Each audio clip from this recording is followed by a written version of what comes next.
Solong rumampa si Kim Chiu nung nakaraang ABS-CBN Ball 2023. Wala kasi sa Pilipinas ang boyfriend niyang si Sian Lim dahil naimbitahan itong magmotor sa Himalayas. Wala si Sian, nasa India siya as of the moment. Nagmomotor siya sa Himalayas. Pangarap niya yun may nag-invite sa kanya. So ingat siya. Hindi ko naman first time na walang escort. Parang 2012 magkasama kami. Ngayong 2023, ako lang mag-isa. Kaya ko naman siguro ito, paliwanag niya nang makausap siya ng entertainment media sa naganap na MediaCon ng Hairfix.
Imbis na malungkot, ay mas na-excite siyang makasama ang kapamilya at kaibigan sa ball.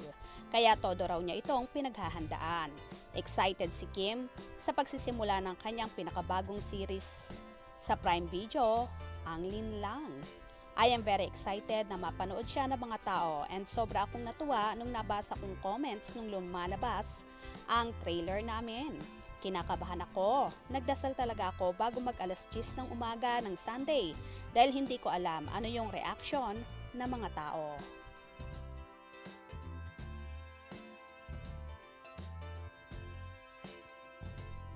Nagulat din ako sa positive yung mga response and they're happy for my growth as an actor.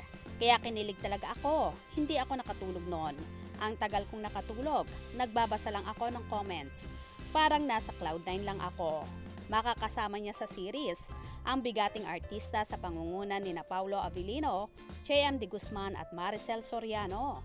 Anya, dream come true raw para sa kanyang masampal ng nag-iisang. Masasabi ko sa acting career ko, nasampal na ako ng isang Maricel Soriano. So bucket list check. Nagsusorry siya sa akin, sabi ko hindi po. Pangarap ko po ito bilang artista. Revelasyon ni Kim. Masakit daw ang sampal ng Diamond Star pero thankful naman siya na kumpleto pa raw naman ang mga ngipin niya. Well, hindi nga naging hadlang kay Chinita Princess ang pagrampa sa napakalaking event ng ABS-CBN Ball na naganap noong September 30, 2023 sa Shangri-La Hotel, Makati. Dahil kitang-kita naman kung paano ibinandera ang kaseksihan at kagandahan ni Kimi sa naturang event na yon na talaga namang mapapawaw ka at masasabi mo ngang isang Diyosa.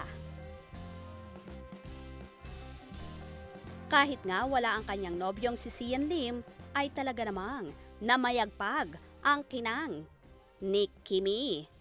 Kaya naman tumutok at huwag na huwag pahuhuli sa mga maiinit na kaganapan. Anong inyong magiging reaction sa bidyong ito? Comment below.